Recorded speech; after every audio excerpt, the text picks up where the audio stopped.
First of all, I just want to say that it is so incredible that you are it's really incredible that you agreed to do this because I've approached other people and nothing happened. Like they'd either, not say anything or they would just like sort of ghost me or they're like, "Oh, I'll look into it." And then, nothing would happen. The ability for us to be able to do conversations like this from our desk is a game changer. Back in the day, I think I would probably have been like, I got to get to a studio. How do I do this? We're doing it by phone. I got to get to a quiet place. But it's changed the game that, it's almost like you're putting something on the calendar. So I'm always happy to talk. And especially with you, we've known each other. It's nice to see you in this space. And I'm excited to get into it. Wait, I don't think I've ever met you, have I? I feel like we've interacted in these Oh, really? Okay. in the internet space. Maybe I'm thinking of someone different, but anyway, Okay. Oh, yeah. Oh, no, I've seen you definitely online. I guess I mean like at yeah, radio stations and stuff. right. We have not hung out. We have not shared a studio. Right. Exactly. Okay, you have a very long history, like an incredible history, and you've done a ton of stuff. So, can you just explain what the heck you've been doing for like the past, couple Okay. decades? Well, I started out at 19 years old. I got an internship. I was a Columbia College kid, and I got an internship at WBEZ, an entirely different WBEZ in 1994 than it is now. They were out of a space at Clark and Adams upstairs in a studio that was leaking. There was a lot of leaks. That's all I remember. Every time it rained, people had buckets everywhere as we tried to protect the old 1970s equipment. But I started there and I ended up staying there and becoming a producer and stayed at WBEZ, the NPR station, for 20 years. Wow. And ended up being the executive producer of talk radio when it was done, and moved on to host my own show at WGN, which I did in 2015 till COVID. And then in COVID, they did not renew my contract, and I moved on. I did a bunch of cool little odd jobs and podcasts. Like I said, I mean, the world changed literally. I mean, the world changed for everything, but for broadcast, up to that point, you could not do a broadcast from your house. A lot of the sort of like celebrity radio people, whether you're talking about like Rokan or Richard Roper, those kind of guys, Yeah. they had studios in their houses. So if you went to their house, they had a outfitted, awesome studio, and they could do whatever they wanted. There's is professional grade, and they could do the show from home if they wanted to. But peons like me, you had to go to a radio studio to do a radio show, right? And I remember during COVID how fast everybody adjusted on the broadcast side to be able to outfit people's homes for Mhm. broadcast. And that really changed the game because then I started doing a bunch of podcast production. I produced three or four podcasts in a year's time and ended up producing on a show called Axios Today, which is not around now. It's a podcast. Nyla Budu, who I used to work with in Chicago, hosted it. And the way we produced that was crazy. It was like you would ask the guest to record on their phone while they were talking to you on Zoom, and then they would send us the file, and we'd sync up the audio and do the whole thing of like, I don't know how we did that, but we did a national podcast with hundreds of thousands of followers for like that for a couple months, and then after that, I got hired by Axios to write a newsletter and write and report for them in Chicago, and that's what I do now. It's been four Well, years. how did you get so many listeners to the podcast or viewers or whatever? Well, that's a national podcast, so that was like I think that Axios at the time when that podcast was at its height, uh, it was a kind of like a companion podcast to their show. Axios had a show on HBO. There's a Okay. famous Axios is a great. I mean, it's a great company, but it's really well sourced in Washington D.C. and it's branched out to other cities, and that's when we came in here in Chicago.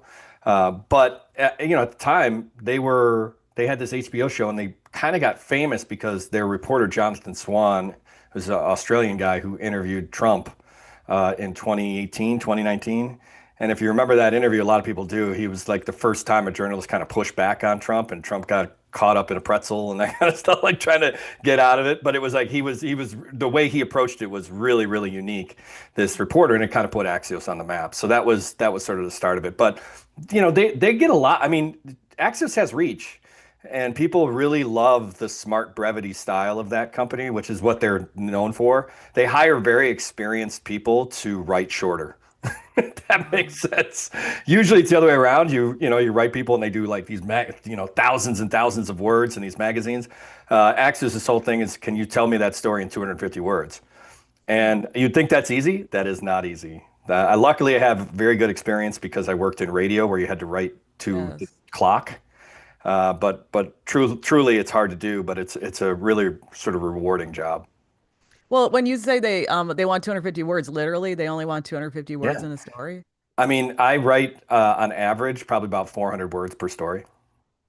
Wow. And how do you do that? It's just like, I mean, just like, we were talking about broadcasting. Broadcast, how do you get a spot, a 30-second spot? You learn the affordability of words and you learn quickly the value of editing. And so you write your first draft in 700 words and you're like, I don't need that, don't need that, don't need that. Get to the point. And you get it back down to where it needs to be. And then an editor looks at it and shapes it and cuts. And then a copy editor looks at it, shapes and cuts. And before you know it, you got a real strong 375 words. Then what about the information? Do you think you get all the content in there that you Yeah, need? yeah. A lot of journalism, and I've learned this, radio has taught us a lot. I mean, if you think about it, you don't really have a lot of time in radio to go in depth with and you see this in newspaper stories where the second half, the sort of matter on the back end is usually like, here's how we got here, right? I mean, it'll be like a lot of words to tell us how we got here. And so that's really where you can cut a lot of stuff and essentially be like, we got here because of this and move on. And again, they're hiring experienced people. I've 30 years in this business. And so they know that I can cut through a lot of the mumbo jumbo and get to what the heart of the matter is and what the audience wants. It's not easy. Like I said, I've been doing this a long time, and it's every day it's a challenge, and that's good. It's good to have a challenge. I don't think it'd be fun if it wasn't. Yeah.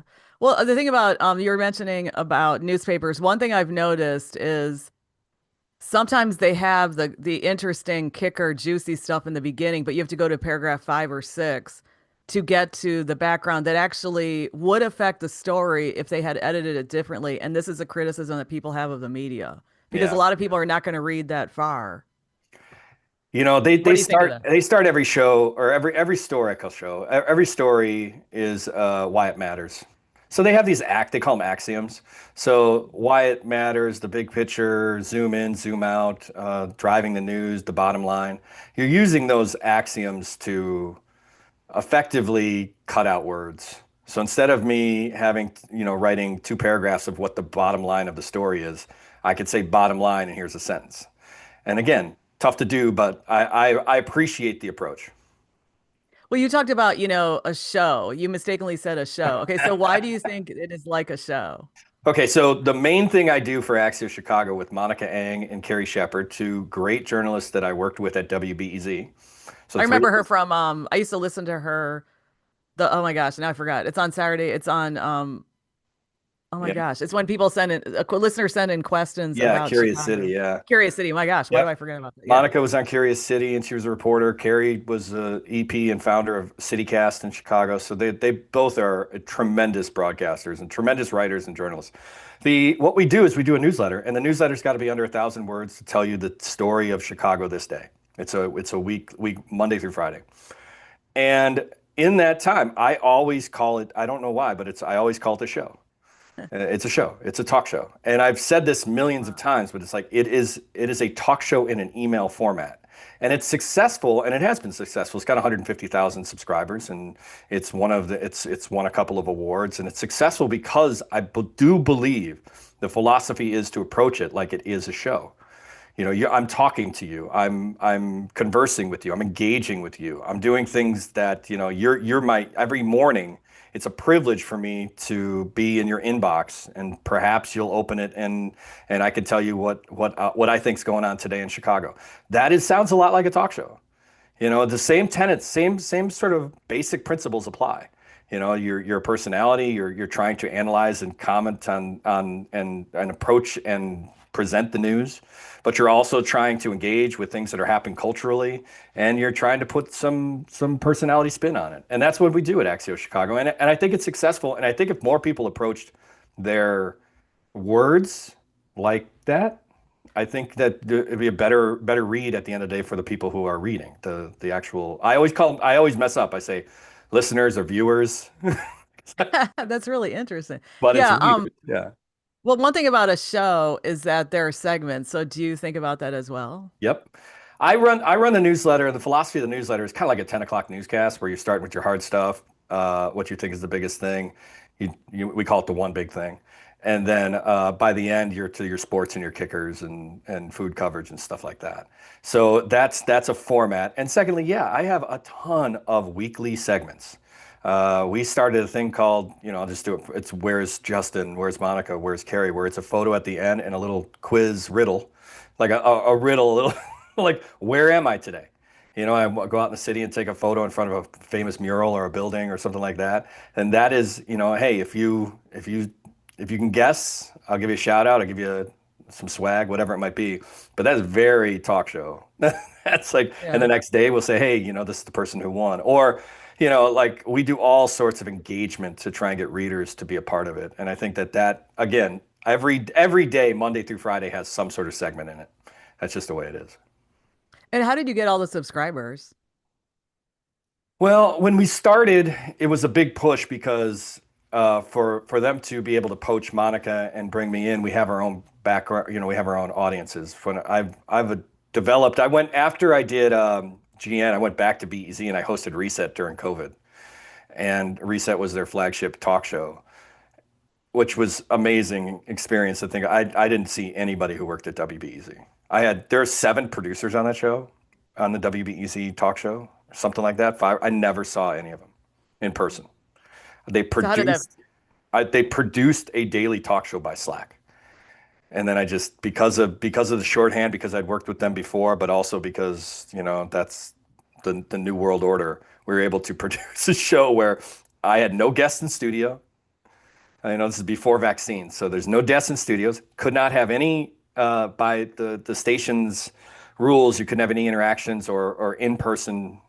So there was the engineer was on the other side of the glass. I never actually shook hands, and none of the reporters came into the studio. So when it was done, I would go out into the newsroom, and it'd be just a vast emptiness, and and it was like I Am Legend. It was like a zombie movie. Like I see like everybody's sweaters and maybe their half drank cup of tea or whatever that they left and whatever when they left and never came back. So it was fascinating to me, and I learned a ton about broadcast at that point. But I had done that and done that successfully at that time because people were really really into information during that Yeah. time. And so BEZ was on the forefront of that. And so taking me off of Reset and going right into Axios I was able to attract an audience. And so Monica and I, who started, Carrie came later, were able to bring our own followings. And then Axios has a brand, and Axios has people know Axios from DC coverage, so they're like, I want to sign up. So that's how Yeah, you it's said just that grown. Yeah. you said, well, first of all, what's it like to broadcast alone as opposed to broadcasting in regular times? It's amazing. My daughter right now is at UIC doing a podcast, and their first thing they tell them is, and when I did college radio, it was like you could be a producer, you could spin records, you could do whatever, you were in a studio. But now they give opportunities to these kids with podcasts, right? And the first thing is like, you need to go into this room and do an hour by yourself. And I, as a professional, done this for 30 years, was like, that's so hard. That is a hard thing to do if you don't have experience too, it's really hard to talk to nobody. And a lot of broadcasters are really, really good at it and develop their rhythm and and obviously are able to do that. But it takes time because it's not very human like. It's not, a human communication is one to one. It's not one to nobody. And so that's always been an issue. But, I learned at WGN how to do that. I was scared to death at BEZ when I was a producer of being on the mic without a script in front of your face. And then, which I've done, and I did improv at Second City and I've done comedy in Chicago. I've done a lot of stuff where without a net. But broadcast was always told to me that, you want to essentially be able to say what you want to say and here's the script to say it. So when I went to GN, nobody does scripts. So you're talking about, WGN, the flagship, the blowtorch, 50,000 watt station, all these personalities and legends that have come through that space, and nobody scripts anything. Mhm. That's And why John Williams is one of the best yeah, talkers in history. in history. In Amazing. history, John's such a good guy too. And He won't he's do this podcast, so he won't let me interview him, but go he ahead. won't. You want me to Or I don't get him know. on Well, this no, call? I've asked him. I've met him in person. I've asked him in person over the years. Oh, wait, you did interview him on a stage, right? I've yeah, I've done a couple bits with him over time, but Yeah, there you and I've been go. on his show, but he's been on mine. But yeah, I John's mention him like all the time. He's so amazing. He's so talented. Yeah. he is an anomaly in the way that he can sound like he really is like the modern day talk show host. And if you're not Yeah. listening to him, you should. And his producer, to put a plug in for the radio professionals, is Pete Zimmerman. Pete Yes. Zimmerman was my producer at WGN, and before that, Steve Dahl's producer. And he's been around for a long time, and he's definitely one of the best in the business. And John is very lucky to have, and John knows that, but John is very lucky to have him. So they have just a winning combination there of Yeah. a host that can do a lot of off-script stuff and be cogent and, and be able to get his point across, and a producer who gets him the guests he needs to be able to do that. And I So wish more people were like that. I mean, I first I love radio, but he's an example why because he's able to talk about so many issues and he's able to talk to people he doesn't agree with, but I just want to hear everything. yeah. And a lot of radio now is more flat. Although sports radio is pretty interesting, but Well, radio's in a tough spot because the yeah. formats of radio are trying to squeeze every last penny they can out of advertising because the floor has dropped out of radio. And then they're just still doing their job, but they have to be very strict to the kind of radio they need to do to get those audiences. So they're not into the game of experimenting or trying to find the future or what's the next step, because that's you're going to find in podcasts. And that's a problem, I think, for the future of the industry. But that's why you see sort of a push towards, let's do more oldies and golden age, because they're playing to a specific audience that they know is there. And they're not really trying to evolve and get the next generation, because it might be a lost cause. I don't know how many 17-year-olds, 18-year-olds are listening to AM radio at this point. But now it's about multimedia because then there's some talk show hosts that have a live stream while they're doing their Yeah. live show. And then they've got, a newsletter, etc. They have like I call it the enchilada. Yeah, you got to.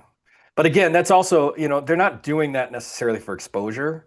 There's a money game in that too. I mean, if you can get enough followers on social media to a certain point, Instagram, a Facebook, or X, they will let you be able, people want to sponsor that. They'll be able to put promoted posts and they're making money.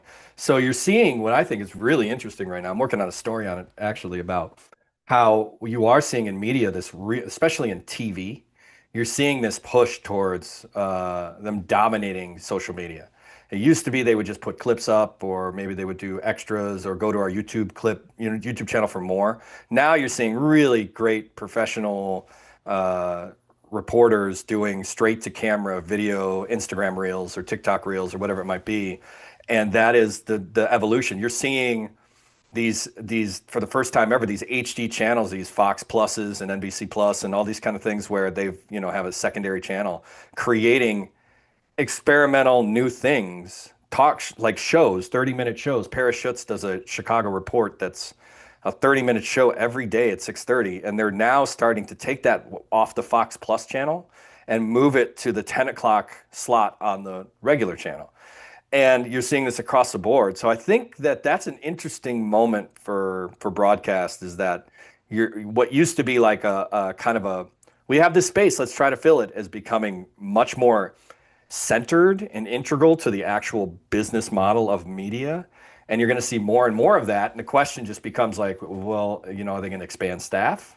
Are they going to start putting more resources to this, or is it going to be spreading it as thin as they possibly can, because they really don't have the overhead to in any legacy media right now to add more staff. So it's going to be a question about, where's the line when it comes to asking a reporter to do 17 different things. Well, unless they pay them really well, because if somebody's paid seven figures, I mean, shoot, I'd work all day for that. I'd work all day Yeah, I and don't night know for what that. I don't know firsthand, but the seven, especially in radio, the seven-figure days are dead. Yes. You're talking about you're paying your big names. I don't know what Bob gets paid at GN, Bob Surratt, but those are big names that have contracts and they deserve what they get for the experience they've done. But if you're a newcomer coming into radio right now, you're not getting the same pay you used to get in the 90s or the 80s or when it was at its heyday. And the same may be true for a lot of the TV reporters are union, so they negotiate what those entry levels are and things like that. But I don't think it's at the same level it used to be. Like, think of the 90s when NBC5 was Carol Maureen and Ron Majors and Mark Giangreco and all the Anna Devolantes, all those people who were like the reporters, they were all getting theirs. I don't know if that's the case today. But I mean, have you done pretty well? Because it seems like you've done so much stuff. It seems like you have been. Well, first of all, you're very smart. I can tell by talking to you. Plus, you're okay, open-minded because you respond. Because I emailed you and you responded right away. I thought that's weird. Don't give And then someone's listening to this, like a publicist is listening, like he doesn't respond to me right away. no. What I'm saying is though, it's pretty cool. Like the bottom line is it's a good thing. Okay. Yeah, yeah. Well, I have respect for. I mean, I know what you're trying to do. You're trying to book guests, and you have a podcast to do, and I respect that because I've been you. I've done that a million times, and so I always will have a soft spot for getting back to people who want to produce or trying to produce their project. That's but I was gonna always say that yeah. no, but I was gonna say that oh, you seem you're very smart. You're multimedia, but okay. My impression is that you have done well. So what's Money that wise, like? is this we're getting into Well, my personal probably. I don't know finances? about money wise, but you're not living. It looks like you're not looks like you're living a situation, but it seems like, you're still working in the business Yes, it's hard. and It's you don't yeah. need a day job. Well, I mean, this is my day job, right? I mean, some Right. would say that, working for media is, I mean, it's not glamorous. I mean, there are perks to No, it. it's You not. get to go see a play before everybody else and stuff like that. But, it is a deadline job.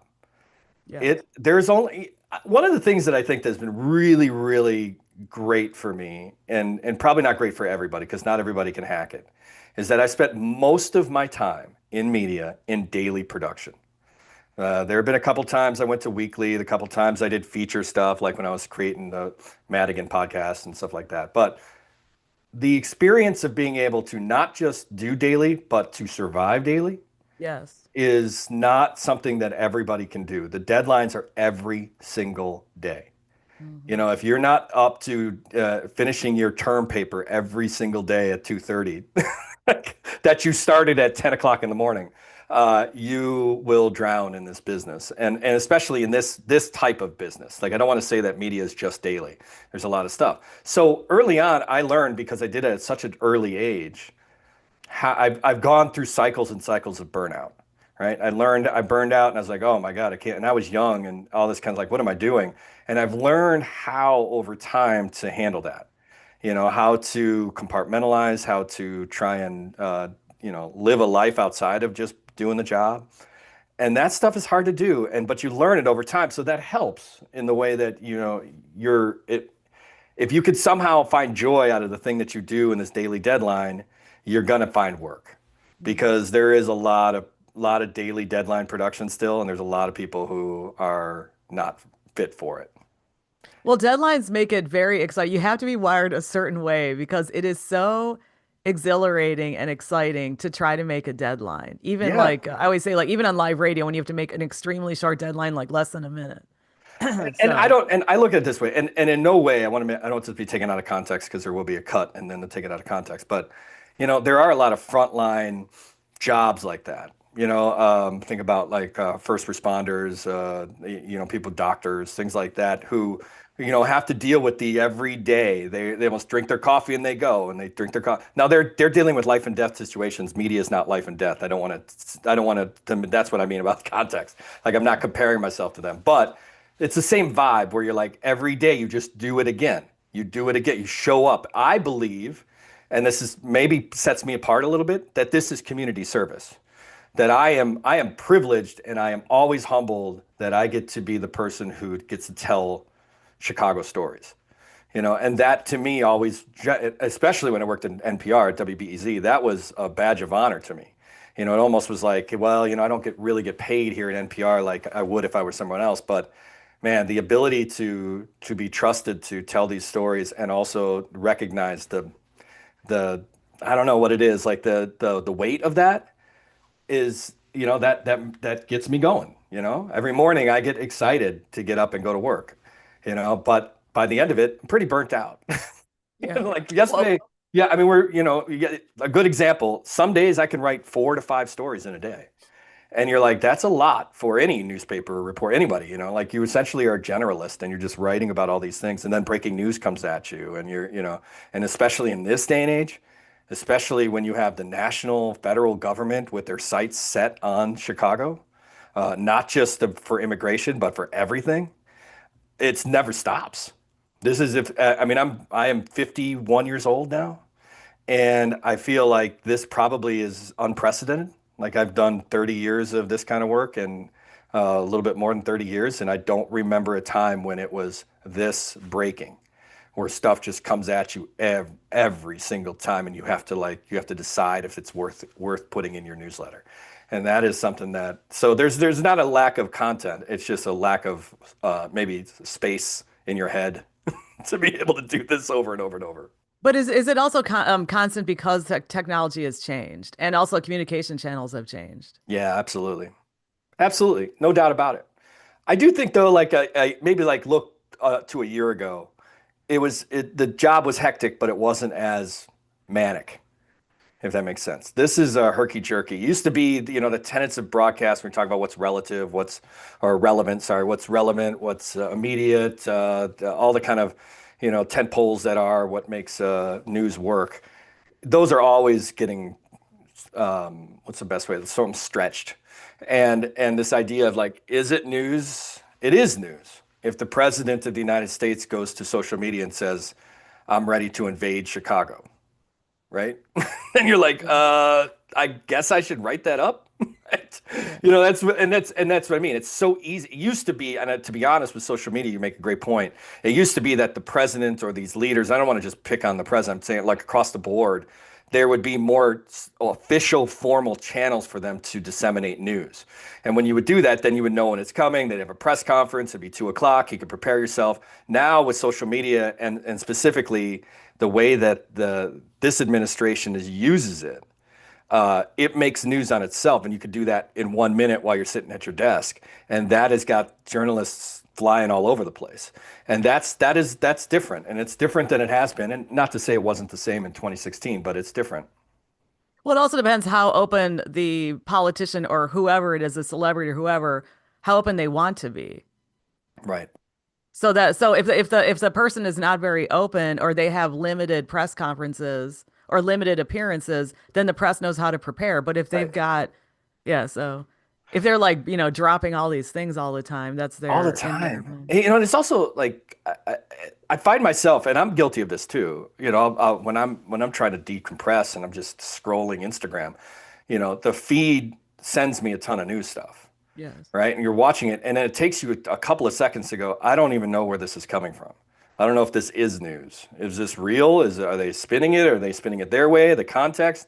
You're reading comments. You're just like, it's an entirely different way than how we were brought up to do news. And that is hard because you automatically, because the adrenaline pump, if you open up and scroll a reel and they said the president said this and there's a video of him saying it and you're like, I'm already like trying to forward that on to my colleagues, be like, oh, we should be talking about this. But I don't even think for a second that, not suggesting it's fake, but like that it's out of context, that it's not being presented the way that it was supposed to be presented.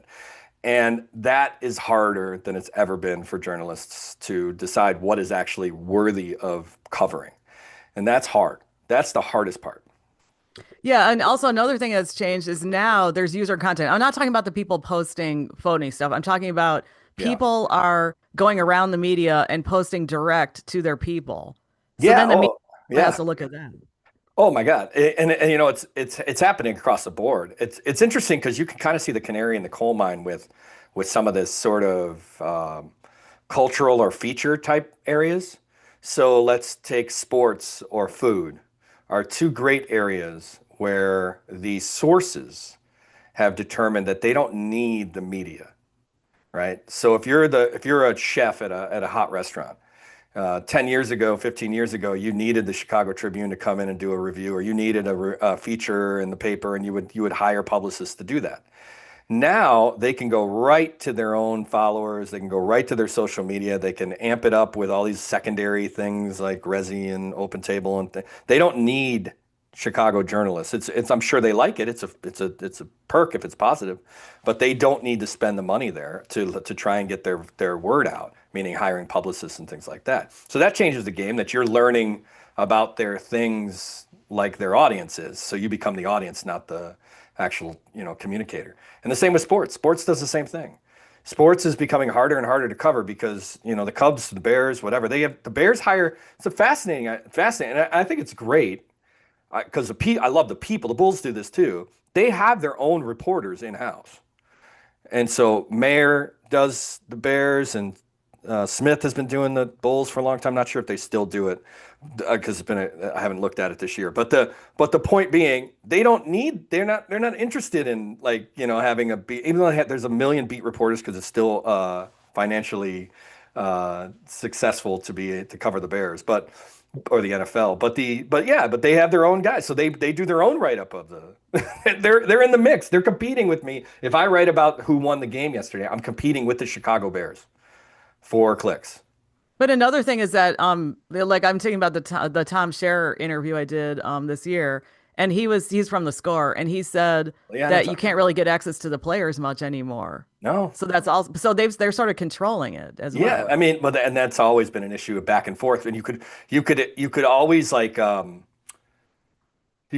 petition the team. Like this is an issue. Football is like this a lot, where you just can't get access to the players because they don't want to talk or and so there's an NFL mandated you have to make players available. You get fined if you don't. But the question becomes, what does available mean? Does available mean to their guy? like was he available to set media, not the whole media, the locker room, things like that. So that's stuff that newspaper editors and bosses have to figure out. And we're finding the same problem on the news side. It's really hard to get at um, any of the city officials. They'll have press conferences. You can go to press conferences. You can do that. And Monica's big on, I'm kind of I don't go to the press conferences as much as she does. And that's another advantage of today is that you can just watch it on a stream.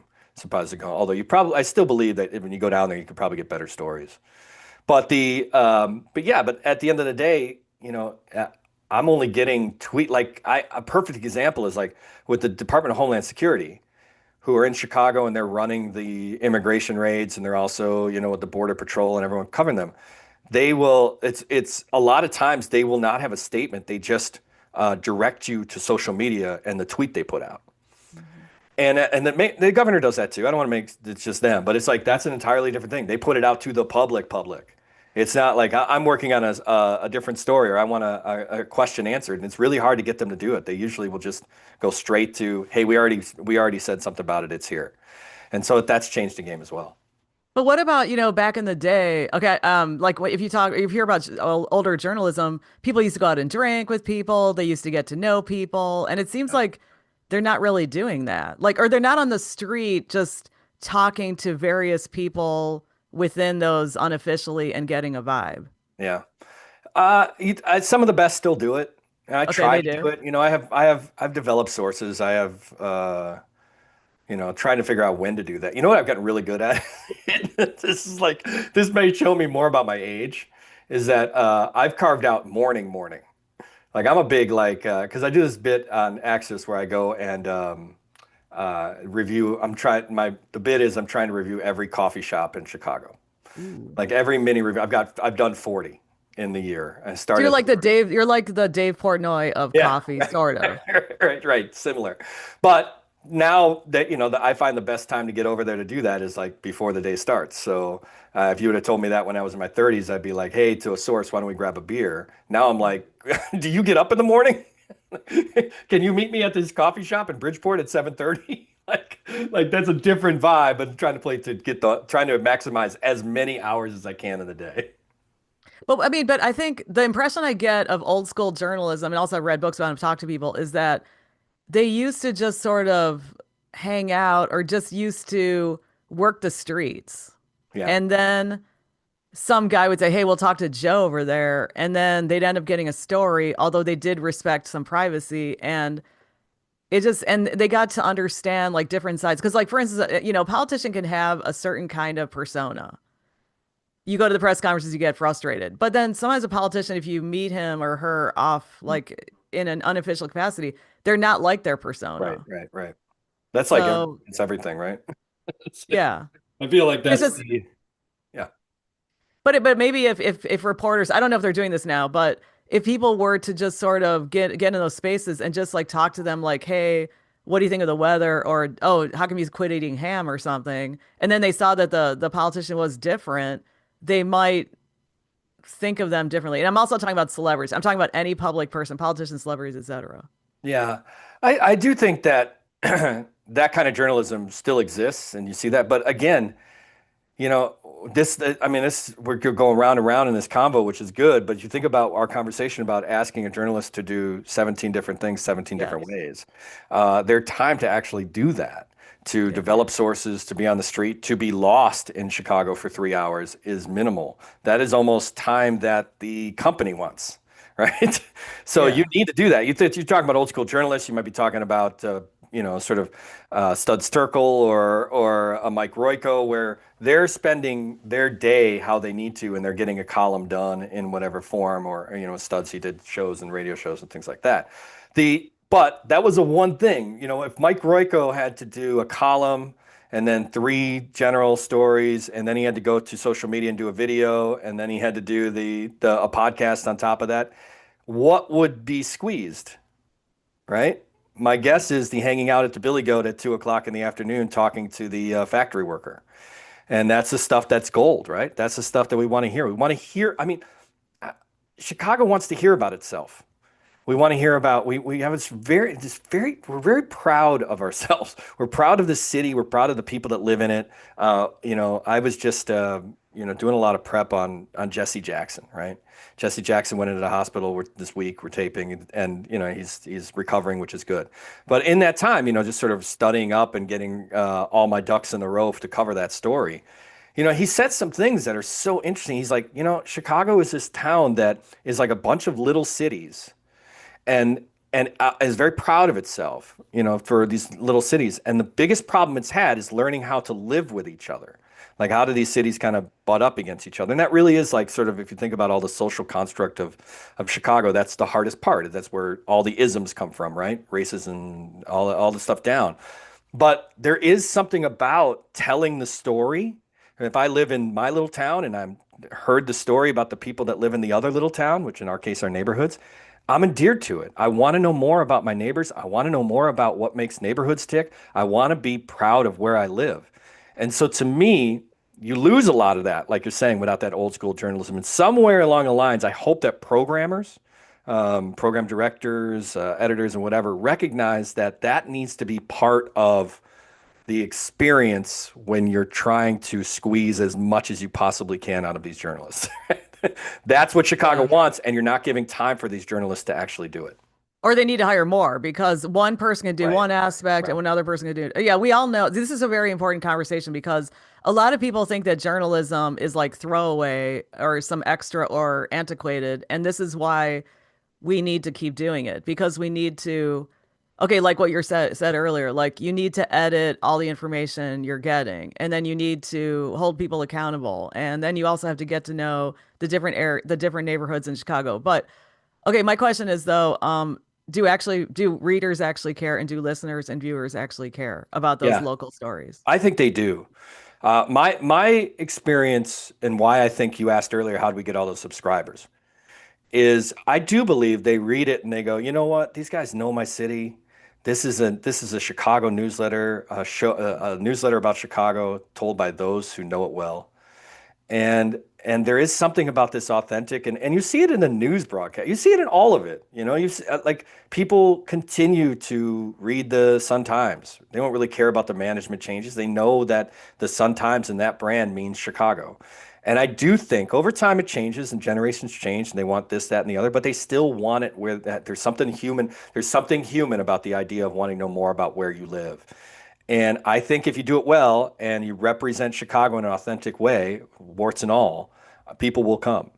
And local media is not dead. I think what you're seeing is that the the actual broadcasters and publishers and they can't make the money they need to make off of it. Local media and the subscribers are there, but this question of like how do you what they're trying to do is figure out how to make money because a lot of these areas have dried up, or what used to be a big haul for advertising is not anymore because the standards of that medium, which we're talking about radio, TV, whatever, have changed. So that's hard. So they're looking for new ways to do it. But I solely and strongly believe Chicagoans want to hear more about Chicago. You're just seeing it right now with everything that's happening with immigration rates. That I mean, it is jumped up the amount of civic interest, and it's because they want to know what's happening in their town at all times. They want to know. They want to know if they should blow their whistle. They want to know where things are happening. There hasn't been more of a of people want more and more. You could just see it by the way that we obviously want to. You can see how people react to your stories and things like that, and how many page views you get when you put it online, and you can see it that people want it. So I do think it's still relevant, and I think more than ever, especially with like artificial intelligence and other things coming in, I think more than ever they're looking for trusted voices who know their cities. But then how about, the drama factor? Because there's drama, like the government's doing this and the people are responding. And then because I teach in an area that I would call it's probably like ground zero area. And some of us will joke and be like, wow, so did you see anything? I mean, I saw a helicopter above. And then we'll hear Okay. about something, but it depends also. It's pretty amazing. I mean, take off my journalism hat for a second and talk about just living in Chicago. How do you react when you hear a whistle? I think that that's an interesting, but like there have been two or three times now I've been sitting in my living room and I heard whistles outside. And it makes me automatically know because of being up on the news that is a sounding board, or at least an alarm that immigration federal agents are in the area. And that's a startling feeling. And I think everybody listening to this or watching this would go, yeah, that is weird. It's weird that when you hear the whistles and you hear it and it's out of context, you're automatically like leaning in, or you're interested in what's happening. So I do think you're right. It's not happening. It's not something that you feel like is outside your window at every single time, but you're ready when it happens, if that makes sense. Yeah. And I mean, a number of us who lived in Chicago for a while we are being affected by big things that happen here. So I'll just say it like that. Yeah. But Chicago's weird in the sense that it's hard in the newsletter because Chicago has a lot of different viewpoints. One of the viewpoints I think is fascinating is like how, and maybe it's just provincial, that, if the federal government says there's crime, we say there's no crime, right? well, I think it's But we especially know there is. But we know there is. We know it's been a problem. We know. But we're not going to let the federal government or a different political party or whatever come into our territory and tell us about it. It's the same with well that, the Miracle Mile, the Mag Mile thing that Trump did this week. Yes, there is retail is down on the Magnificent Mile. There's no doubt about it. We all know that. We've all been down there. It doesn't mean that it's not going back up, but COVID kind of decimated it. But the minute it comes out of, a tweet from someone from the outside, we're like, no, we won't even entertain the conversation. Like we're yeah. just like, no, you don't have the right to call us out. We can only call ourselves out. By the way, fact check, the Mag Mile is my neighborhood Oh, and nice. there's like tens of thousands of people. I mean, So like many especially people. compared to the Loop. Like last night I was in the Yeah, Loop. I walked up to my area and retail's coming back big time. big time. Did you I see live here, everybody. I actually live here. Yeah. and you're right. And you know what's fascinating to me is that most of the people who will respond to our newsletter, especially when we talk about Michigan Avenue stuff, are residents in that area, mostly Streeterville, that are conservative leaning that believe Trump is right. And I don't know why that is because of the clientele or the demographics in that area, but it's interesting to me that most of the response I get from your area in the Mag Mile is Trump is right. And I personally, with my own eyes, because I also have a place that's right there that's like, you walk out on Michigan Avenue and you see that line around the corner for that Starbucks, and you see that line around the corner for the Harry Potter, and you see the line or all that kind of stuff bouncing back and bouncing back in a very high end kind of way. you recognize that a lot of the images that you see on the news or some of the stuff that's cherry picked is kind of bull. And but at the same time, it's real, right? I mean, someone is actually trying to slam a car into the Rolex store. That didn't, Yeah. no one made that up. Now, context is king, right? You need to understand, the where that's at. And Chicago has, I think, a pretty high tolerance for that kind of stuff, as opposed to maybe Wichita, Kansas, that would probably lose their marbles if something like that happened downtown. But because it's such a big city that we live in, but it does happen, right? I mean, it does. But I think you are absolutely right. You have to have the context to say, while that's happening, holy cow, I've never seen a line as long as I saw for the Harry Potter experience on Michigan Avenue, and I've lived here my whole life. Well, yeah, and also another thing is that yes, I'm very bothered by the crime. Believe me, I'm extremely upset. I even wrote a letter, but then because I literally live here and I did write something to the Tribune and they did publish it, I was able to report my experience and I'm seeing improvement. But I'm also talking about other areas too because I teach on the Southwest side, so it's very Mhm. different. But there are also a lot of negative.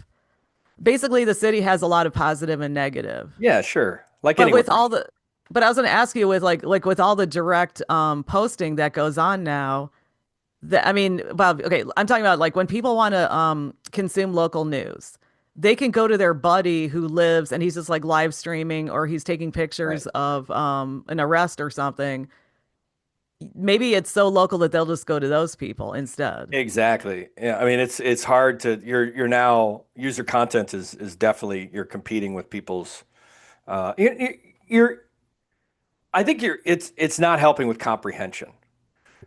You will hear I'm at dinner 2 nights ago and somebody telling me something about what happened in Ravenswood or Lincoln Square around a immigration raid, and their news is either someone texted them or they saw it on social media through user generated content. It's not, I read it in the Tribune or I saw it on Axios, that kind of thing. And so you're automatically late to it, number one. Like there's no such thing as breaking news anymore because that stuff beats you. But also, there's no context to it. And so what that does is it starts us off on this he said she said kind of thing where now you're going to the Department of Homeland Security to try. But does I guess at the end of the day, Margaret, does the audience want to hear the story, or do they just want to see it and go wow and move on? And that's the issue I think for journalism is like that used to be that's how we conveyed information. Now the information is being done by social media, and there's no guardrails and rules to how they do it. Do people watching this, do they go, well, I'd like to know what DHS thinks after seeing that? I don't know if they do, right? They saw what they saw and they're moved on. And now they got something to tell other people at a cocktail party.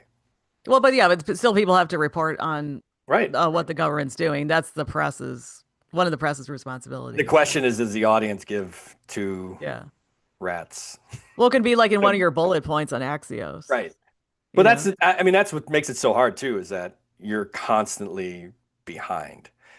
Like a talk show is awesome in the sense that I could pivot in the moment on what's coming at me. Did you see this video? We can talk about it, right?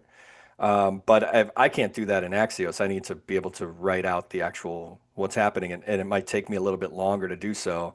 And then it doesn't publish until 6:30 the next morning, and you're already 12 to 18 hours behind everybody, not everybody else, but the person who saw the video on Instagram. Speaking of talk show, how did you get to be on the air? That's really hard to achieve.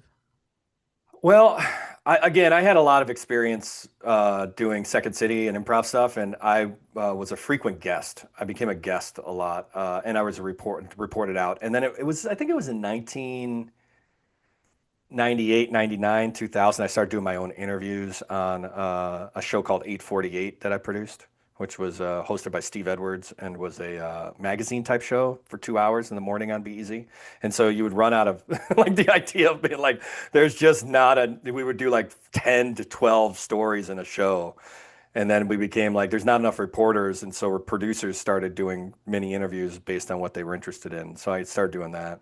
And That's then I like a had dream. yeah, it's great. It's hard. Oh man, that was rough. That was the hardest of it because you're like, oh my gosh, I'm doing all of this stuff that's going to air, and I'm 22 years old, 23 years old. But where I ended up doing a theater of the mind type show called Schadenfreude, which was on BEZ from like 2003 to 2005. We did 60 episodes that were original comedy, and that's that 30-minute episodes, no breaks. And How did you get that on the that's air? yeah. Well, Tori Malatia was the boss at the time, and I was doing the comedy show in Rogers Park, and then we started to get bigger, and we were doing shows at Steppenwolf and Goodman, things like that. And then Tori came to the shows, and he came and he's like, "I have an idea. I think you can make this a radio show." And I was like, you know what? Luckily, I know how to edit. And so we created it that way. And he was really trying to, he's the guy who created This American Life with Ira Glass, and he was really looking for it. He was always, and also Vocalo, he created that, and he's just always looking for something interesting and creative and new and experimental. And so I was glad to go along with that because I'm always looking for that too. And that taught me a ton about being on the air and how to do that and how to do that kind of stuff. So when I was done with that, then I started doing much more on air, and I became like the backup host at BEC. So they were the personnel, great hosts. Oh my gosh, Steve Edwards, Tony Sarabia, Nyla Boodoo, Melba Lara. I mean that I learned from John Dempsey, Aaron Freeman, like all these people who were Mara Tapp, Richard Steele. Richard Steele taught me so much about how to do this job. And so being a producer in a daily production and you're dealing with hosts every day, you really truly can learn by osmosis, like just sort of be around them. And that helped me a ton. Well, yeah, like what kind of advice do they give you? This is also like to let other people Yeah, know. they don't they never really gave me a ton of advice. I think what you learn stuff, right? You pick up stuff. I think it's really important for you to know your role. This is my advice I give to people, right? Because it's sometimes it's unnatural. For the best talk shows to work, especially local talk shows, you kind of have to play a role. The host needs to be supported, and the host needs to be sort of the end all be all, so that their passion can play through, and you can present a show that people are going to be magnetically attracted to, right? And so the producer can't have ambition driving the job. So many times you get the producers who are like, I could do it better, or I want to do that job, and I learned early on that I'm like, no, for this to work, I need to, especially this is how I executive produce that stuff too, because I'd be like, for this to work, this host needs to be as comfortable as they possibly can and be surrounded by talent that is in support, not unlike improv. We, talking about improv, like, yes, and make your scene partner on stage better than you. Like that's all the basics of that art form. But it's the same with talk radio. And the best I know we make jokes about Howard Stern, but Howard Stern's team around him supports Howard Stern. You could say the same about some of the legends, regardless if you're talking about, locals like Rokan or Bob Surratt, or you're talking about national people like Rush Limbaugh. Those are people who their producers supported them and gave them that opportunity to shine. There wasn't competition, there wasn't friction. So that, to me, if you're a producer in this game and you want to be a host, remember though, the most important thing for your success is to play the role. And the role that you're in is support. And so you need to support the person. And better things come from that than acting like you do it better, or you don't have time, or you don't like the way that the host treats you. And, obviously sans abuse and bullying and stuff like that. But I'm talking about, it's a good host will respect the producers, but at the end of the day, it is a somewhat unnatural to be like, I'm in support, or I'm in deference, or to this other human being, this other professional. But that's the way it's set up, and that's how I always tell producers. I'm like, if you can just compartmentalize and make that your job to do that, to make your host the best host they can possibly be, get them the best guests, make sure they're prepped. And then the second thing I say is that learn from that. Because when they're comfortable, I remember Steve Edwards, who's one of the best I ever worked with. Dude took his prep seriously, and I always rolled my eyes at it, to be honest. And we're friends and the whole bit, but I'd be like, he's gonna read the whole book, right? He's actually sitting at home reading this. I'm like, what's stressed out? And I'm like, as a young kid, I'm like, I'll get you the stuff, but I don't know if you're gonna read. He read it all. He prepped Wow. himself. He prepared himself. He was professional and disciplined to do a talk show, a 2 hour talk show of NPR quality every single day. And that I learned from watching that. I picked up those when I got my chance to be a host. I was like, I want to do it that way because that's the right way. I didn't get, it's a good habit, not a bad habit.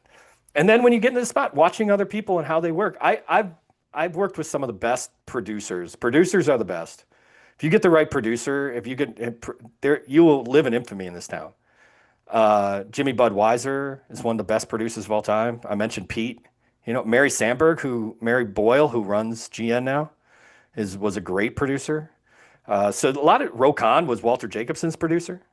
I mean, there's a lot of great producers. I worked with a ton of them too that have gone on to be, stars themselves or hosts themselves, and it's because they understand the at the end of the day that all parts of the Buffalo, right? They understand the system. They know what it takes to produce a segment. They know what kind of pressure they're putting on producers. They know what they need to get out of producers. You know how to be a good host. You know how to edit in the back end. All sorts of things. So the more you know about the entire system, the better. Do a lot of producers want to be on the air? I think people get into radio and TV because they want to be on the air. I don't think they want to be producers at the end of the day.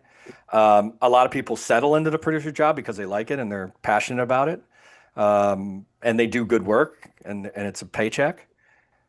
It's the hard part. Producers is a pretty, I don't want to say comfy job. It's not comfy. It's hard, but it's probably got a little bit more stability.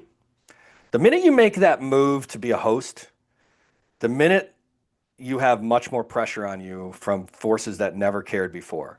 Advertising, sales, program directors, ratings, whether what's your contract situation. You are in a much different game and not a lot of hosts, and God love the ones that have stuck. John Williams is a great example. But a lot of hosts, the lifespan's pretty short. They get a 5 to 10 year window to do the job, and you see so many great personalities, are let go after a year or 2 years, 3 years, their contract's up, they get fired and they're back and they're fired and they're back. That's all because you're dealing at a higher level as a host where your face is on and the radio station or the television station's trying to, find the winning combination for them to make money. Well, how do Producers, you, they don't care that as much. yeah, how do you deal with that pressure? And well, first of all, at BZ, were they relying on, they weren't relying on ads or anything. So was there any pressure like that? BEZ doesn't really, that's one of the secrets about BEZ is they don't really have a ton of pressure on their hosts. And a lot of that is because they, have member support and they're able to do a lot of great things. But so you have hosts at NPR or public TV that stay a little longer. But when you get into the commercial sector, it's tough. It's something I've learned. You know, I was not prepared when I went to GN for the amount of vitriol that you get from listeners and from commenters. You get a lot of, I hate this person, right? I Wow. don't think they actually do hate you. And usually when I get a chance to actually communicate one to one with them, that would fizzle. But the language they use, they don't consider you necessarily, a person. They use language and what I learned, the best thing I learned at GN, and I learned a lot of stuff, is that they had a pretty rudimentary text system where you could text in to the host and say, you suck, right? And I fiddled around with it. No one else did this. I fiddled around late night at the GN and realized you could write them back off this thing. And once I figured that out, I'd be like, whoa. Like if somebody said something that's nasty, I'd say, whoa, why you talk like that or whatever. And they're like, is this Justin? And I'm like, yeah. And they didn't realize that they were actually talking or that I was seeing it. They think it's going into the ether or whatever. And it changed the game. It always changed the game. Rarely, less than 1% did somebody double down and said, they're like, hey, I really like you. I like what you're doing. Thanks for responding to me. So, that's the part that took a second for me. It was like, oh my gosh, there's a lot of angry people in the world. Like, Wait, I so don't, yeah. so it did get better? It did get better. Yeah, Okay. it did. I think Because people I'm just always get wondering used how to it. people deal with haters. Like, what about online or, in your Yeah. through your newsletter or whatever? How's that? How do you deal with that? The best thing about the newsletter is that you can unsubscribe if you don't like it, right? It's not as public as a radio dial or a newspaper or whatever. This is a little bit more niche, right? In the way that you subscribe to this. So I get a lot of people who are mad, but again, I take the same approach. If you want to have a dialogue about something that was written and you don't like it, that's awesome. Awesome. Maybe I'll learn from you. If you're going to approach me with with nasty language and threats and that kind of stuff, then I'll probably call you out on it. Be like, what are we doing here? Why do we got to talk like this? What I'm about gonna on talk. social, Yeah. but what about on social media and also the fact that some of those quote unquote people could be bots? Yeah, I don't engage. I learned early on, I was a prolific engager. Like I remember being a producer. I got in a big fight in my career one time with Richard Marx, the singer, and it was off of a Twitter beef. Not to get into it, but it just kind of went back and forth and back and forth. Even got written up by the paper at the Sun Times at the time. Like, it was like, but it was just like neither of us would stop, and it wasn't fun. It didn't feel good at the end. And then I realized I'm like, and then nothing changes. The next day it's a different fight, and the next day it's a different fight.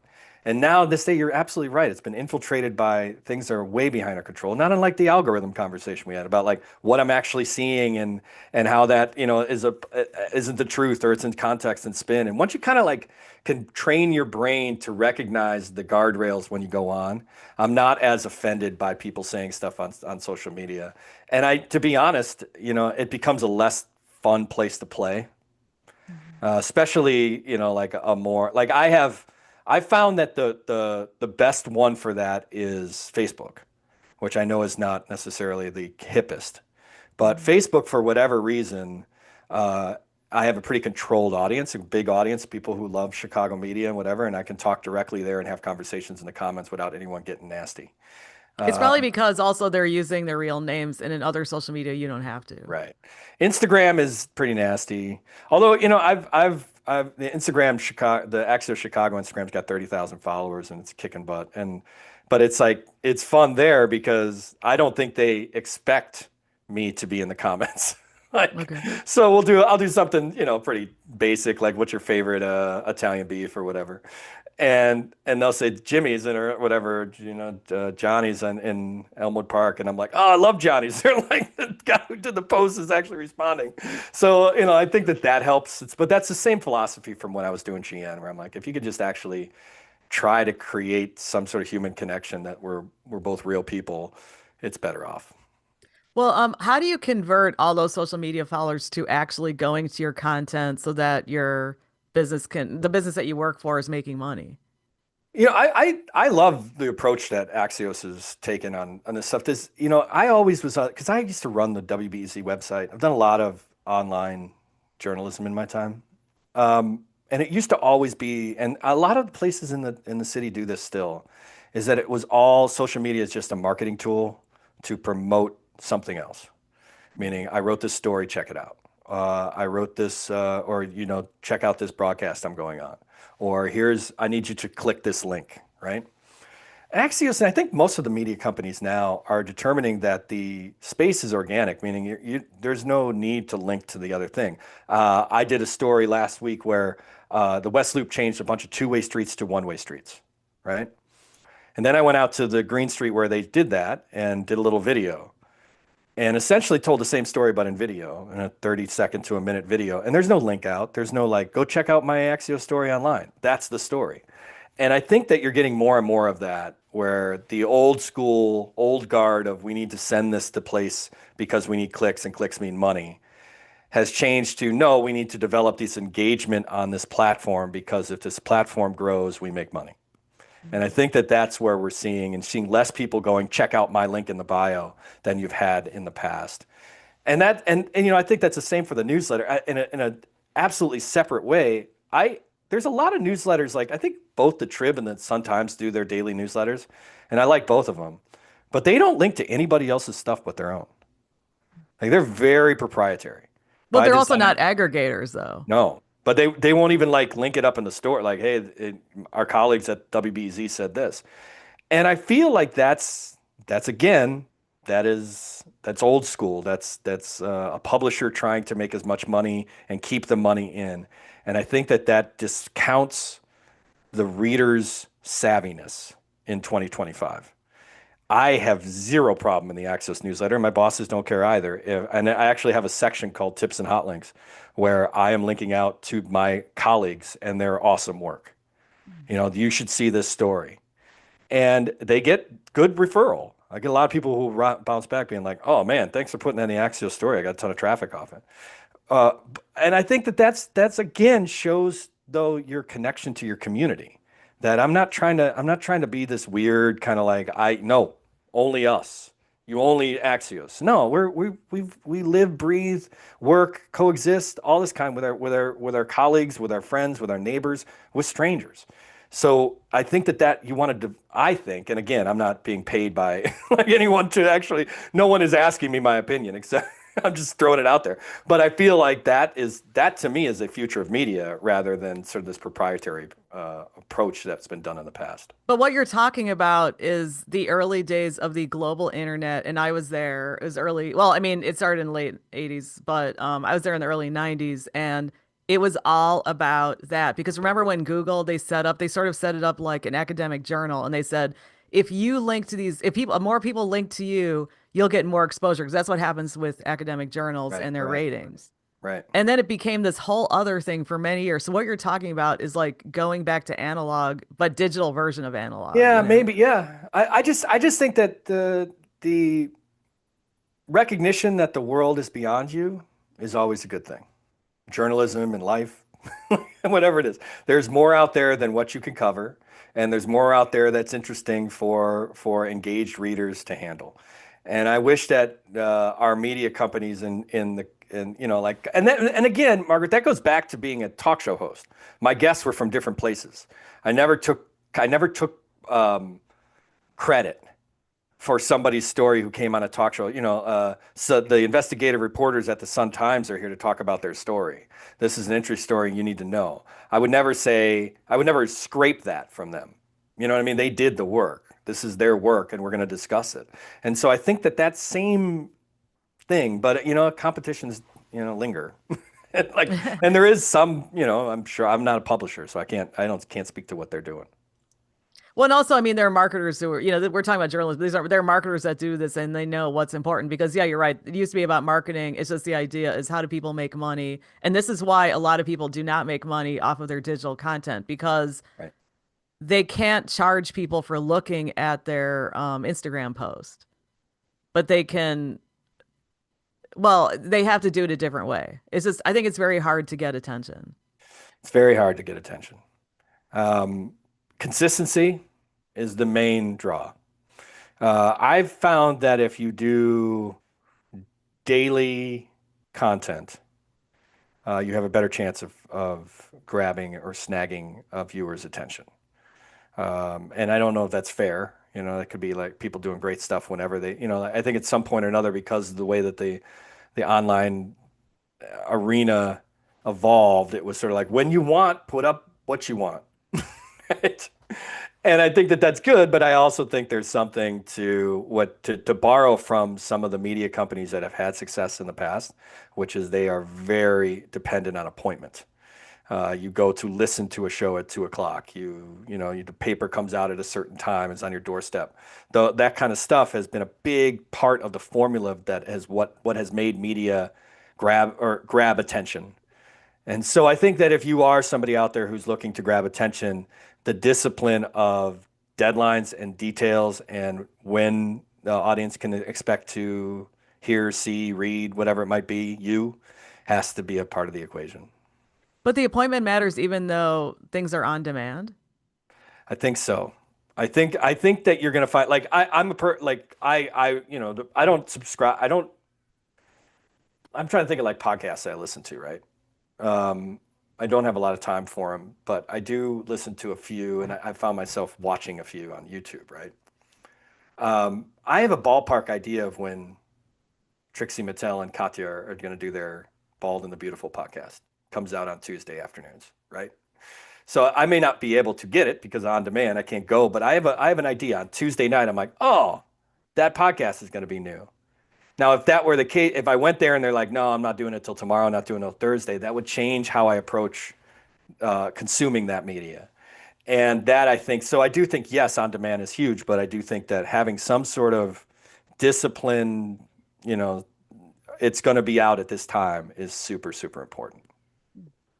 Okay, now I want to ask you something because I didn't get to ask it earlier, but you're talking about working for Reset.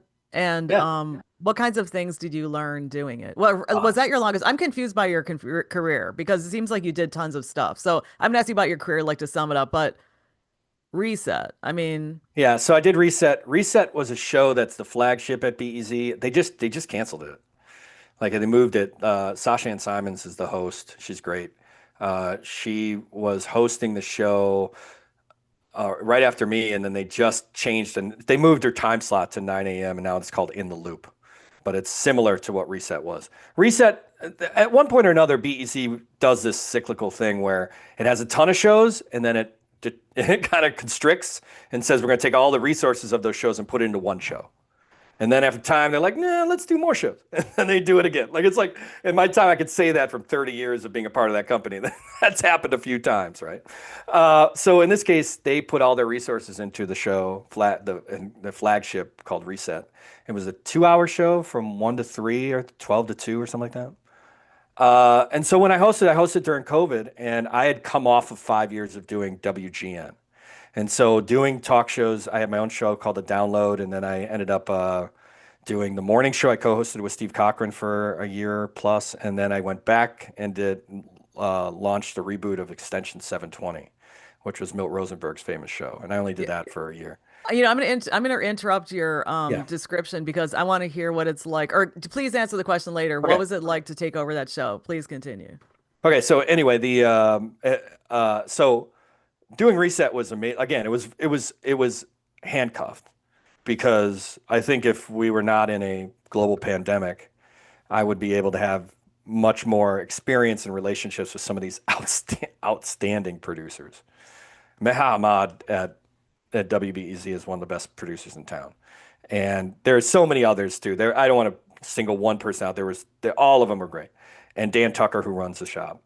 So, but we were on Zoom in the morning and then Slack the rest of the time. I never saw him. But my experience of working at WGN and going scriptless, I did script to start segments, and then I learned how to essentially talk to the audience as opposed to talking to my script. If you listen to NPR, they don't talk to the audience, they talk to a script. And that's cool. That's a vibe, that's a format. But what if you could script and at the beginning of it, talk to the audience? What if you could do both? Right? And that's what I was experimenting with, and I had a lot of success. I had a lot of people who liked that approach. Instead of like, BEZ is if you listen to NPR shows, music starts, host starts reading, right? Maybe there's a clip to some sort of tape, back to the host reading, introduce guest, start interview. There's no chit chat. There's no, hey, how you doing? Right? Welcome to the show.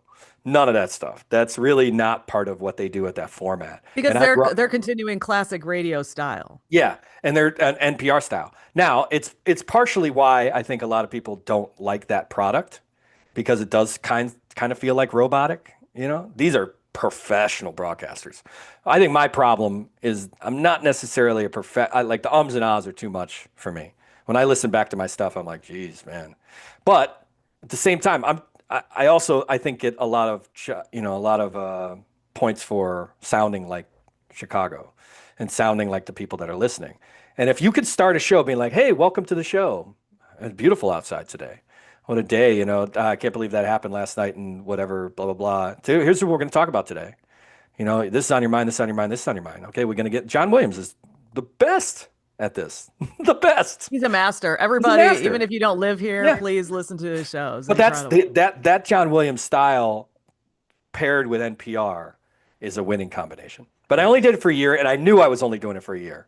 Like I wasn't angling to get the show. I had my eyes on a Saturday show after Wait Wait Don't Tell Me. I pitched a game show, a Chicago game show, and got pretty far in the thing, and then for some reason one day they just said we're not doing it anymore. Like they looked at the budget and said we can't add anybody. It's classic BEZ where you're just like you're on, you think you're about to start, and then they're like, oh, we looked at the budget and we're down 500,000, so no new shows. What do you mean by in terms of budget? But how do Yeah. you deal with this? Because this happens to everybody in the media, especially over a long career. How do you deal with the disappointments or things that you think are going to happen that don't, or It's like setbacks? acting. One of the things I have a buddy who's a Broadway star. He's a Broadway star. He wins Tonys. Like this the dude from Northwestern, Brian Darcy James. He's one of the best in. He was the was he'd played the king on Hamilton. Like dude's just like, and I remember talking to him, and he's like, it's a hard job because for every job you get, 10 say no. You still have to audition to go in front. Like you have to learn as an actor and in his case, a musical actor, how to handle rejection and how rejection is part of life. And startup entrepreneurs will tell you this too. Like failure, they call it failure. They don't call it rejection, but failure. Like how failure is a part of the blueprint of success. And I think rejection is a part of the blueprint of success. So early on, you get rejected, you feel terrible, right? And you still always do. I mean, that's just a normal reaction.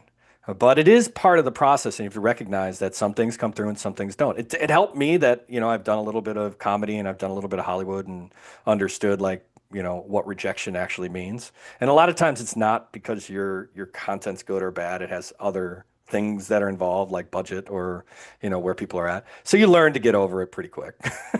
You gotta, I always, one of the things about doing the GN show, which we do, we were like, when Pete and I were working on it, two big super producers working on this show, we would try to book the biggest guests. We wanted whoever was coming through town. We wanted, Ice Cube is on the circuit or whatever it might. We wanted to bring him in for an hour and have these conversations. Now, that being said, it's really hard to get Ice Cube to come to GN Radio for an hour in any form, right? He's first of all, they don't even care. Like that's like their publicist can. So you really have to work it. And so we came up with this thing to understand our own rejection, where we're like, it's like baseball. If you hit 300, you're an all-star, right?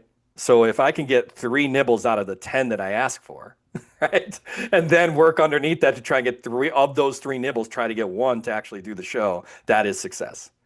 Now, from a vantage point, if you zoom out, 1 out of 10 doesn't seem like a huge success, but that was always something that we hung our hat on. All right, and Yeah, then let's you get. asked about extension 720. Oh, you got a good memory because I wrote it down. Yeah. Yeah, it was awesome.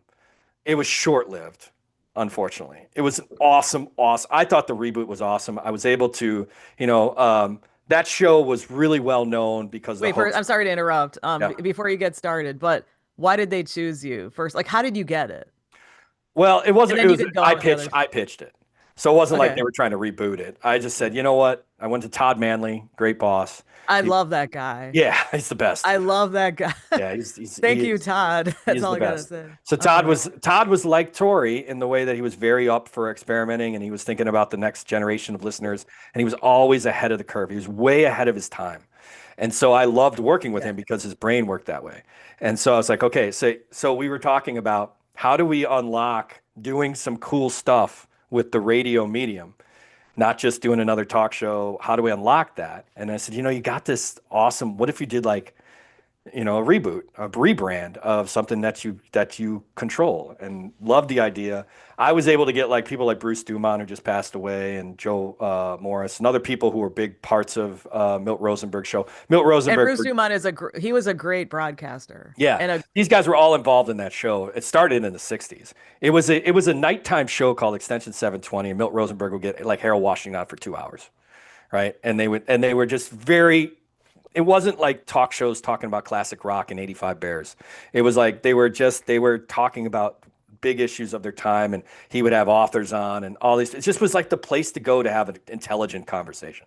And so we were trying to do that. But the spin I had it on was what if you took documentary style, like the BEZ stuff that people know, where you're doing 7 or 8 minute pieces, and you added that into the mix of a AM radio station. And so that we added. Pete and I spent a summer in back of the yards. And this would have been 2018. A lot of time down there doing an episode that was just about violence and how it's affecting a neighborhood. And I went to these meetings and I went to, there was this amazing experience of all these women who have lost their kids to violence and did it. But I had the time, I had that time because the show was at night but I also like was working both ends of the both ends at that point. But that's what I wanted to bring to Extension 720. I didn't want the guests to come to me. I wanted to go out to the guests. So it was like a double kind of thing. So we had both. I'd still have big guests that would come in and it was really driven by that, but then also we could like theme a whole show. We did a whole show on violence. We did a whole show on uh, uh, Alzheimer's, which was a big one where we had a bunch of different, I went to different places and talked to people how it was affecting their families. And I mean, I thought it was some of the best radio I've ever done in my life by far. And it was a, it just disappeared. Nexstar, which is the company that now owns GN, bought GN like the second month of that show. And by the third month, they canceled it because Nexstar wanted to do Sean Compton, the boss there. They wanted, and Todd, they fired Todd. And what they wanted to do was classic, play to your audience, seven, like talk about the Golden Girls, like do more talk show. He always said, I want you to be more like Larry King. I want a topic. I want calls. I want you to be off script. It's very different. He was not a fan of the Be Easy style. And I'm not putting him down. He did not like that. And so so we ran and then and 6 months later I was gone. Well, and also It's that's their radio. prerogative because they're a Yeah. new company and they've got a vision. Oh my So, God. And I don't begrudge them. I mean, I think they could have done it better, like that kind of thing. And I think that there was some really good things we were doing, but yeah, it's a format change. That's the downside when you're a host.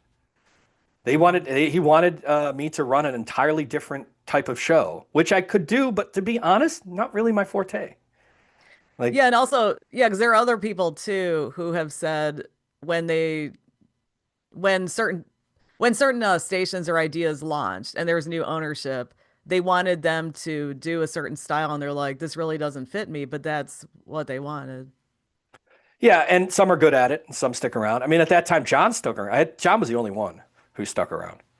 The John Williams, the Steve Cochran got laid off or fired. Rokan's contract got nixed. Nick I know DiGilio. that he's working with the sheriff, I believe Yeah, he now. is. He's on the I task saw force. him.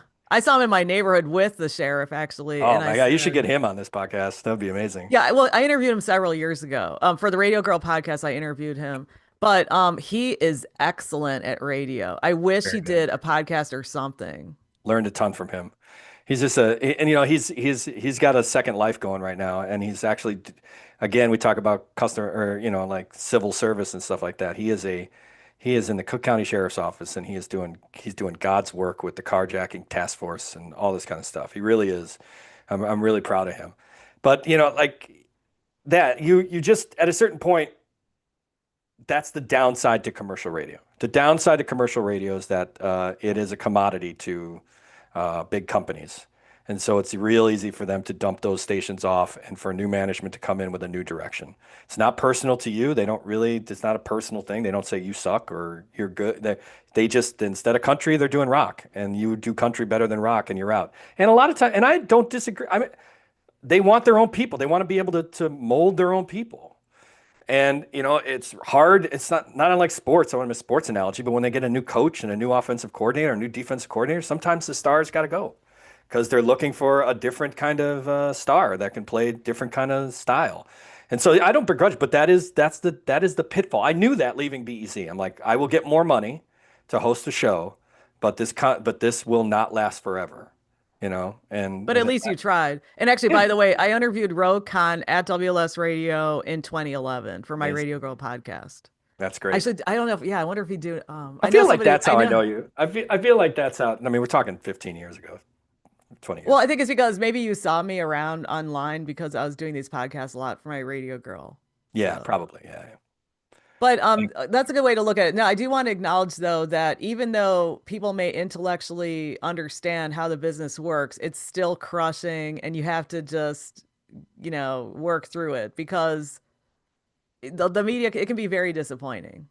I got You can imagine why. very lucky, and that I was under contract. That's it. So a lot of people are not under contract, and I completely understand it. But their decision to cut me was fine by me because I still had 3 or 4 months left of my contract. That's And good. so I actually was benched and they just ate the cost. And then, so while COVID was ruining people's lives and everything, I was actually able to do other things because I still had this money coming in to do this job I wasn't doing. And that gave me a leg up because it was right when that contract came up, right when it came up, the next day I started at BZ. So there was a market for me at that time. Now, I don't today if I wanted to go do a talk show, I'm not sure that anyone's interested. It's a Yeah, but you're bummer. with Axios. But you just talked about all your numbers, all your exposure, and you're with Axios Chicago and you're part of a national brand. Oh, I love it too. And there's something about it. I mean, they're very forward. This is a forward company. This is not a company stuck in the past. It's not a company trying to figure it out. They are a startup that already got bought for 600 million by Cox Media. They have local on the mind. They are doing things that others in this market are trying to figure out. And to be aligned with a brand like that and make a conscious choice to do that, I had other options.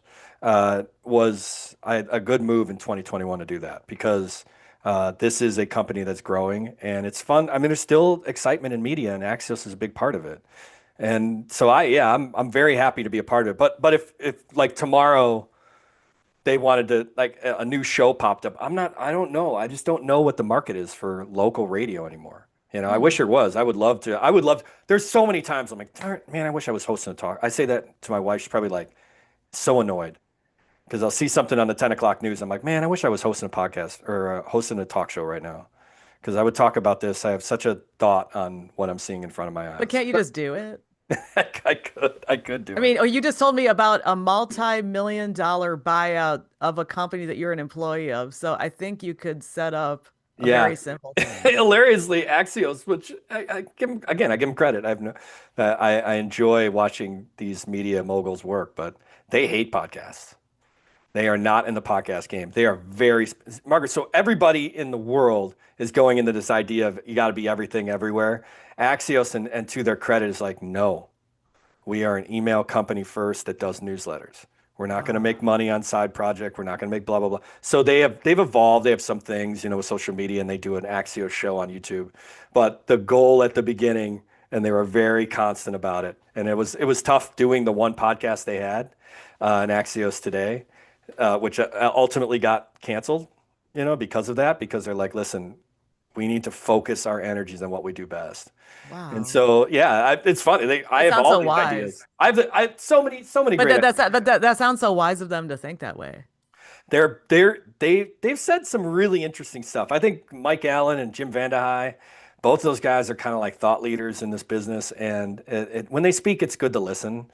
Jim's on a big kick because he's written a couple books, and he's on a big pro AI kick right now.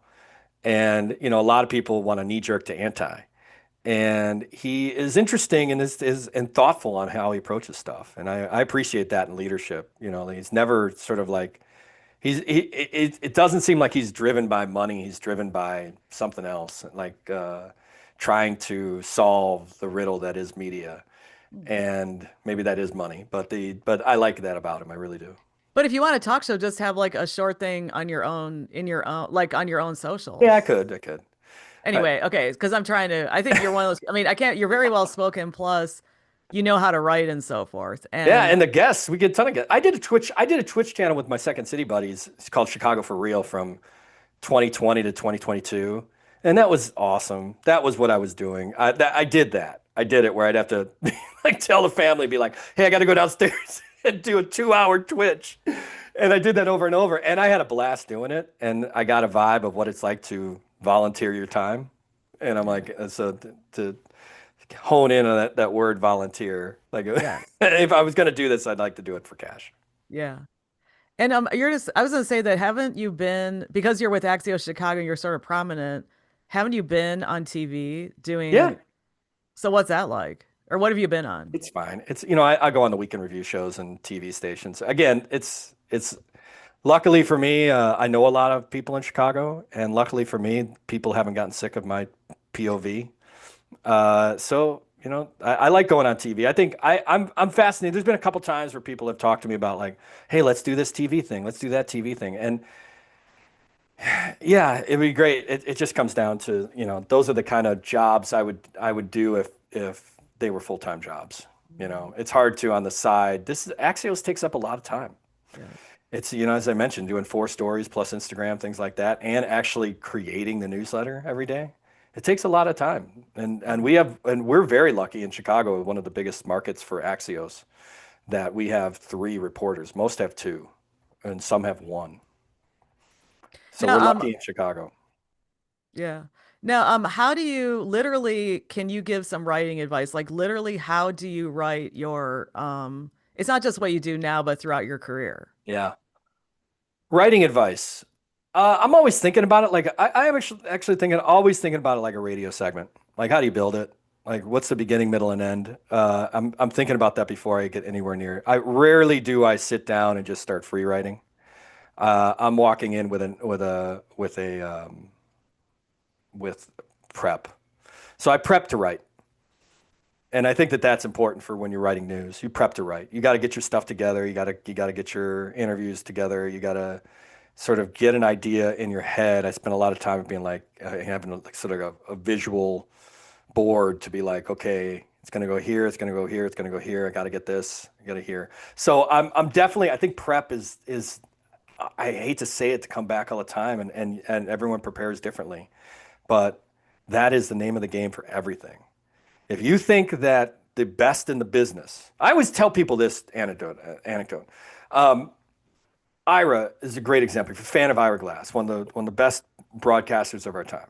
And he is a guy who does This American Life. And he also is probably the godfather of podcasts because they turned that early into a podcast, that radio show, and had super success.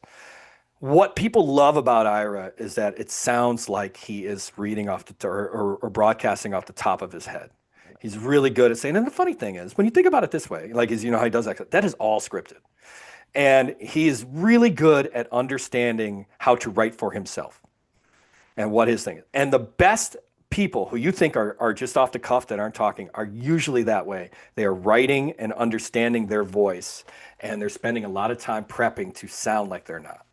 And so if you think you're going to get in this business and you're just really good at riffing and you're really good that's when podcasts usually go off the rails when you're like, I don't understand why this didn't work. I got my 3 buddies together and we started talking and it was great. And I don't know, we just couldn't get that connection because so much of this stuff behind the scenes is scripted, thought about, prepared. It's not just come on in and do it.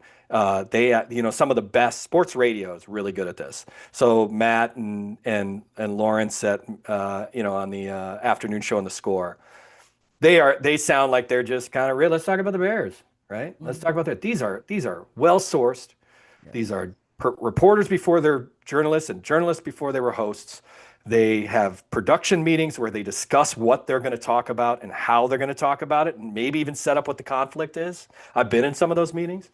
So it may come out in the way that they are spontaneous and talking about this stuff, but they prepared to do it. And so many times people don't think if you've not been in those meetings, you've not recognized preparation, that you think you're going to wing it. And usually, 9 times out of 10, that does not come out the way you think it is. Exactly. And then also, I teach at Columbia. I've taught podcasting in Columbia, and I always say to the people, it sounds like they're just in a room talking, but let's break it down. One guy's talking at a time. So I said that's one thing that marks an amateur is stuff like Yeah. that. But you have to also study the pros.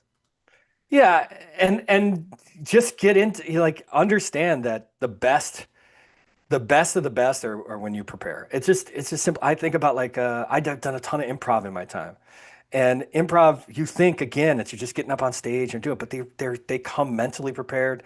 They understand the rules. They study the art form. The best of the best understand where the person is going before they go there. And it's because they spent so much time studying the rules of yes and what you're supposed to do in those situations. They trust each other. They both know they're studied and they understand it. So when they're going somewhere, the journey is may not be mapped, but there's definitely been preparation for the journey. And I Mhm. think that is where people just completely forget that everyone's doing that. So when you're seeing all this magical stuff happening, and you're like, they're just making it up, they're riffing. Most of the time, they've sketched something out, and to me, that's the key, and that's the key in radio too. I've rarely had success in radio where stuff has not been. At least I know where I'm coming from. There've been many a great moments in my life where I've been on radio or TV or whatever where there have been magical moments, but a lot of it is because I know what my voice is and what the voice is that I'm bouncing ideas off of. And what's up with Hollywood? You said you spent some time in Hollywood as well. Yeah, it was fun. Wrote a couple of scripts. I have a whole parallel career. In 1999, 2000, I was in this group, Schadenfreude, and we did sketch shows that got really, really hot really quick. We were at the Heartland Cafe in Long Rogers Island. Park. Yeah. And we got, we had all done Second City classes and we didn't really, we put a lot of work and effort into writing sketches each week for these new shows, $5, free beer. And people started coming out and it was sold out. It was in a small space. And then the newspapers started coming out and they gave us great reviews. And then scouts and agents and stuff started coming out and they really liked it. And before we knew it, we were spending a lot of time in LA doing showcases in New York. And we got picked up we wrote a script and we got picked up by Endeavor, which is Ari Emanuel's company. And it was great. We got pitched to, met all these Hollywood Beverly Hills, the whole bit, pitched to Will Ferrell, all this stuff. And 6 months later, they dropped us. Hmm. That's Hollywood. It's like it didn't. They pitched it, and then they're like, someone said, "Nah, I don't like this," and they're like, "Well, I don't know where to pitch it, so we're not making money off this, so goodbye." So So I but did spent. they try, did they just quit after that one I, rejection or? I wish I could go back and say that. I mean, if this was a podcast for like LA comedians and things like that, this would be a dime a dozen combo. People don't recognize that as much as fame is amazing, it's also fleeting. Like you think something's about to happen, and then a complete 180 happens. And it's a lot of it is, we were not in LA. We lived in Chicago. That's very hard. We were a group. There were six of us. They're not really in the market to rep six people and split the profits six ways. We were not. We were young and stubborn. We wanted to do it our way, and they were kind of like, well, that's not the way we do things. And we learned our lesson that sometimes you have to play their game if you want to play. And it worked out. Everyone's working, and the six people I talked about are all happy and healthy and are working in the industry. And everyone like Adam Witt's an editor in LA, and Sandy works in NASA, and Kate's writing movies and doing improv in Brooklyn. And I'm here, and so it's like I mean, it's kind of great. It's like, and we just got back together for a reunion show where we took us the actual screenplay we wrote. So we wrote a screenplay in 2005 about an alderman, right? And the idea was this old school alderman like Ed Burke, or is oblivious to the fact he has a yuppie challenger, right? That was the bit, and hilarity ensues. And we did it, and that's the script that got us into Hollywood and the whole bit, and thought we were going to change our lives forever. And then it didn't happen, and it's just kind of we put it in a desk. It's just like no one ever saw it. And we decided because we wanted to get back together in Chicago that we were going to stage read that. So we did a reading of it a couple weeks ago at the Hideout. It was fantastic. It was great. It was awesome to see all our friends and the whole thing again. And we're going to do it again in LA in March. And it's fun. It's fun to get back at it. It's also really, really fun to do without the ambition of thinking you're going to be famous in Hollywood. Like, no, but it's funny because we went on Fox to promote it. People wanted to interview us and stuff for when we did it. And they all set it up like, well, what's the plan? I mean, what's the plan? What, you want to go to Hollywood with this? I'm like, no, no. We did that life. That life is over. This is pure joy, creativity, and fun. There is no reason to put it up on stage except for having a special moment. And that's great when you have creativity and creative friends like that to do that. Well, what is Hollywood like compared to Chicago? Uh, Industry wise or like I guess industry terrain wise. wise. I guess. I mean, right now it's in the dumps because they're having all sorts of problems with trying to like they're just not producing enough. And a lot of people who are in the middle and working class directors, editors, stagecraft, writers, they're just getting hosed. They're just not hiring them anymore. And when you see a lot of those shows what came out of the strike, you had COVID and then the strike, and then they're really like depressed. The industry is, and Hollywood right now is. LA just did this huge tax incentive to try and get more productions to happen there, and Illinois followed suit in the veto session. Because every other state is now like, oh, Chicago is a good example of a town that like really relies on production. You don't even think about it, TV production, film production.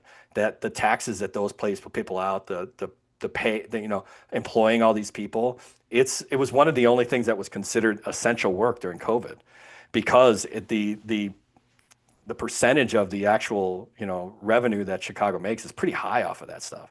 And so they're in dire, if LA is going to like essentially like open the door to try and get everyone back there, because a lot of Hollywood left, they go to Georgia. Marvel did all that stuff in Georgia, and Trump was just slamming on this stuff too, or Albuquerque. I did a couple movie stuff in New Mexico, and Canada. it's because they do the tax incentives are huge, and so all these states have to keep up, and so they had to adjust in Illinois to keep up. So now Dick Wolf and company get better tax deals because they're trying to make sure that these places continue to stay here because there's too much riding on the line. So Hollywood's weird. I mean, it's different in the way that, I mean, I have a ton of friends that are working out there and doing great stuff. There's a lull right now, but it's not unlike acting. You get a job, you get this awesome job for 6 months, and then you're back out auditioning again, trying to get another job. But what was it like for you when you were out there compared to Chicago? I didn't spend a ton. I never lived out Okay. there. I just kind of was like, but I enjoyed it. I would live there in a heartbeat. I enjoyed it. A lot of great friends. People don't really travel that much because it's spread out. I hear this all the time. Like my buddy Adam lives in Hollywood and he can barely see his friends because everybody lives 30 to 40 minutes away from each other. Chicago is much more tight knit in the way that, if I'm going to come over to your house, I can figure it out. Like there's a lot of ways for me to get to your house. Like I could take the bus, I could take the L, I could drive, I could take it. Like in LA, it's you drive. That's about it. And that changes the way that people, live their lives. So I don't know. I enjoy it out there. I think the nature is really great. I think they're going to be going through a ton of stuff with his fires and stuff like that. But Oh I man, like it. okay. I don't think the traffic's crazy. I think maybe that's a thing for people who don't live in big cities. I think Chicago's traffic's crazy. I think New York's traffic's crazy. DC's traffic in such a little small town is crazy. LA's traffic's crazy. Okay. Like, Well, okay, so it sounds like you've done things at the same time and then also in a linear fashion. So what the heck? I mean, can you just like give us an overview of your career? Because I'm confused even more. okay. So started in 1994 as a 19-year-old kid as a producer on Talk of the City with Richard Steele. Did that job until 2015 as a day job and did a lot of great stuff there, right? While I was doing that in 1998 or so, I met all these cats that I'm in Schadenfreude with, started doing sketch comedy shows from 98 to probably 2012, 14, somewhere in there. And when I moved to GN in 2015, all the Schadenfreude crew was all over the country at that point. So they kind of like were concurrent. Like think about it like it was my night job was doing comedy. And then went to BEZ again in 2020 for COVID, and then Axios since. Well, okay, so it doesn't sound well, also you were at GN. Yeah, GN 2015 to 21, 20. So Yeah, 5 years. okay. Yeah. And then so it seems like you have a lot of ways that you express yourself. So how did you choose news over the theater or Well, it something? wasn't really news. Like when I started doing production, producing talk shows, uh, I mean that's a pretty parallel kind of Hollywood or industry vibe. You're trying to book people to have conversations to show. You might have a lot of celebrities that come through, things like that. And so it was and Chicago news is celebrity in Chicago. Sports and news.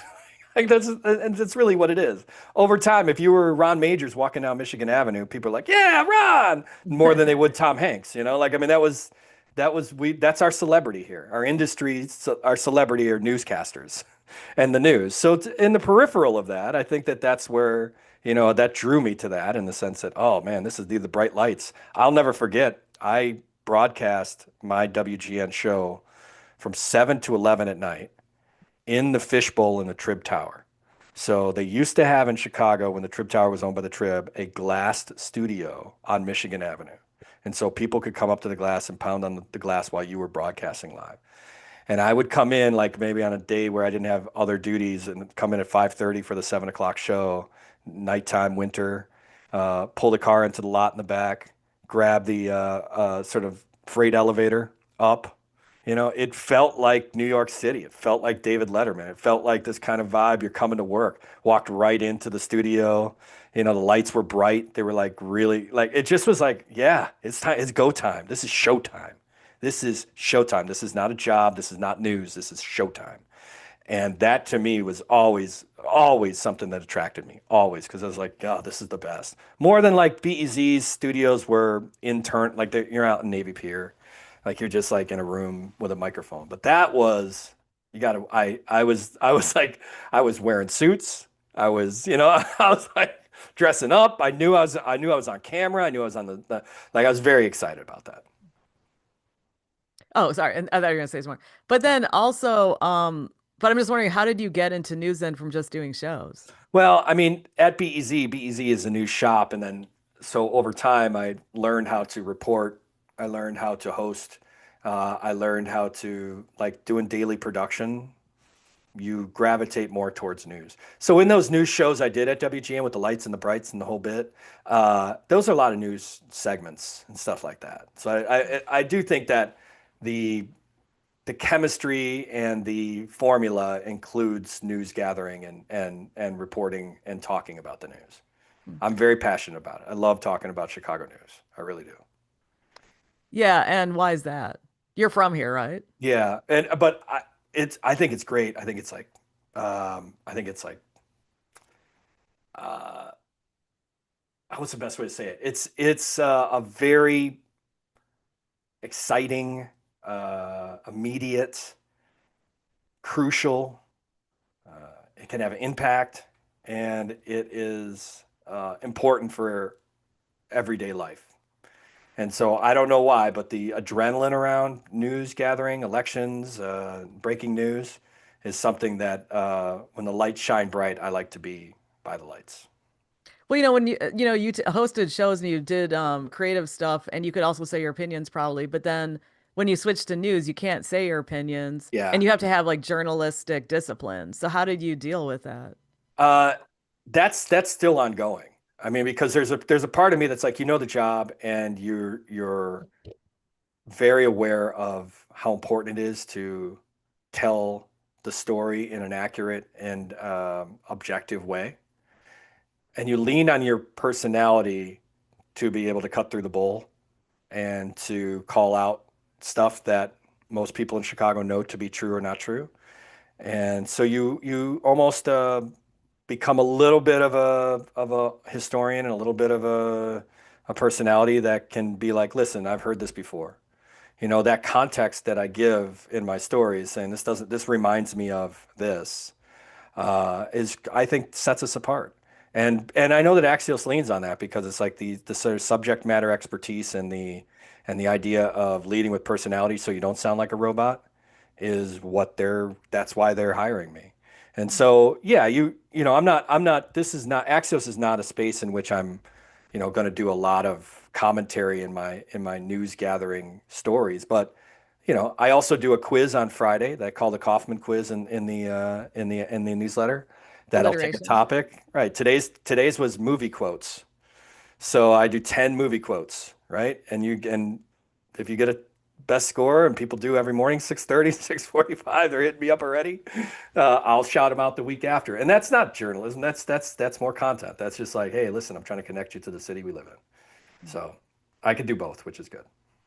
Now, do you have, we've only been talking for like 2 hours, but ha do you I have got to any bounce. other, My phone's blowing up with like a bunch of editors. okay, Like, where are you at? I'm okay, like, I'm sorry. having a great conversation right now. Leave me alone. I do have to Yeah, bounce. sorry. Okay, we're almost done. But I just have to ask you, what other advice do you have for people? Because you've sort of sprinkled it through.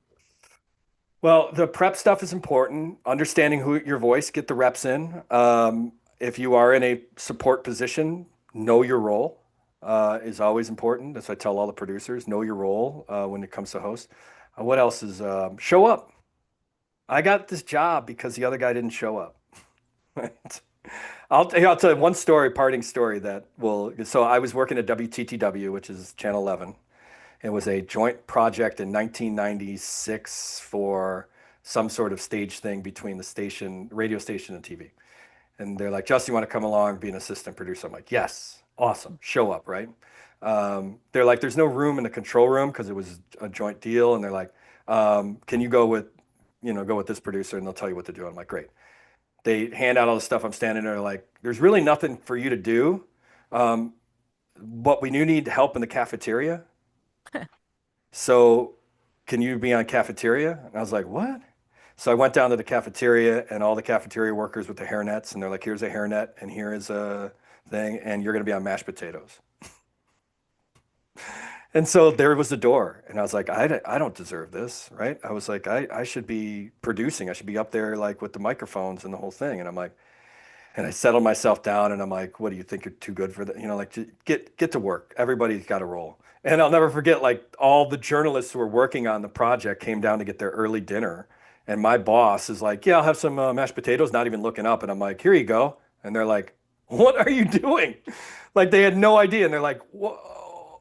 They're like, oh. And then like the next day they came in and then it was, and they, I went into my program director's boss and the other producers were in there and they said, do you know that Justin worked in the cafeteria last night?